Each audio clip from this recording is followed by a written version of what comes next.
Bonne journée à vous deux. Quelques vers d'Edmond Rostand, l'étang dont le soleil chauffe la somnolence, effleurit ce matin de beaux nénuphars blancs. Évidemment pas de moi, mais il est question de nénuphars avec vous, Philippe Collignon, et une petite bulle de poésie impressionniste que vous nous offrez ce matin. Mais oui, puisque vous parlez de l'eau depuis ce matin, hydratation, canyoning, je vous propose d'avoir les pieds dans l'eau cette fois-ci pour découvrir un parc botanique uniquement dédié au nénuphar, la plante un peu préférée des Français qui ont un bassin, et de visiter le parc botanique de Latour-Marliac qui s'étend sur 3 hectares et qui a été classé jardin remarquable. Alors déjà, on y découvre l'histoire d'une plante, évidemment le nénuphar, le fameux nymphéa, qui a fait chavirer le cœur de Claude Monet. Claude Monet a rencontré Latour-Marliac, ils ont échangé. Avant, le nymphéa, comme vous le disiez, le nénuphar était blanc, et ils ont inventé le nénuphar en couleur. Et 250 toiles après, bien Claude Monet, vous le connaissez. 250 toiles sur les nymphéas. Sur les nymphéas, il a peint 250 toiles, Claude Monet. Donc, vous voyez, la rencontre, l'étincelle. Alors, direction le Temple-sur-Lot ce matin. C'est dans le sud-ouest de la France pour vivre un peu d'histoire, mais surtout beaucoup de botanique. Regardez.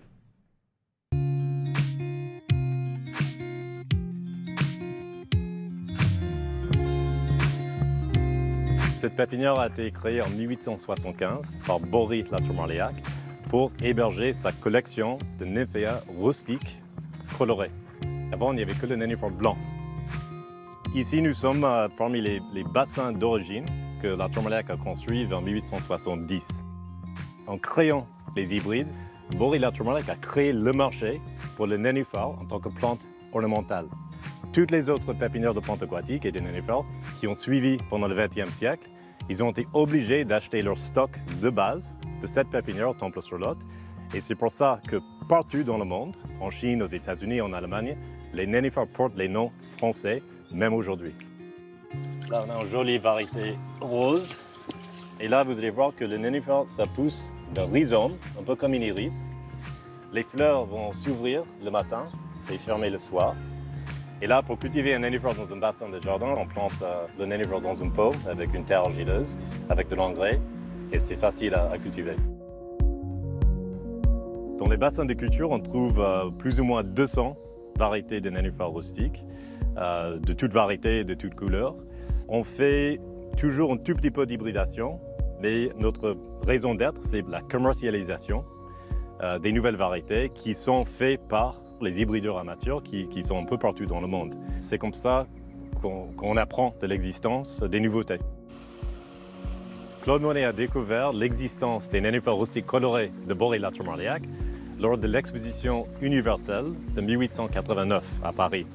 Latour-Marliac avait installé sa collection devant le Trocadéro. On sait que Monet était là dans le pavillon des artistes. En 1894, il a passé commande ici pour les nénuphars rustiques colorés. Il n'y avait que Monet à l'époque qui avait un étang planté aux nénuphars rustiques colorés. Et c'est pour ça, je pense, qu'il a fait plus de 200 tableaux, y compris les fabuleux muraux qu'on voit au musée de l'Orangerie à Paris.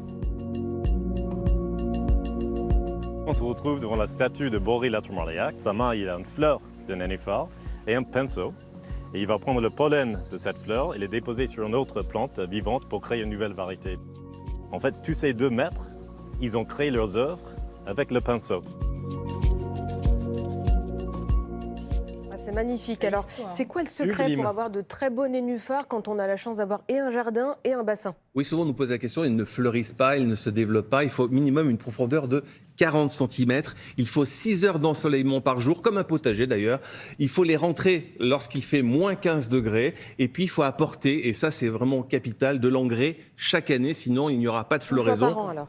Pardon? Une fois par an? Une fois par an. Et puis les diviser, c'est-à-dire les sortir de leur pot, les couper en 4, les diviser tous les 5 ans pour rajeunir la motte. Et vous nous disiez que les nénuphars ne s'ouvrent qu'à un certain moment de la journée. Oui, on peut avoir l'heure avec toutes les plantes, belle de jour, belle de nuit, mais les nénuphars, c'est entre 9h30 et 10h, donc si on a oublié sa montre, c'est très bien. Ils font les 35 heures aussi.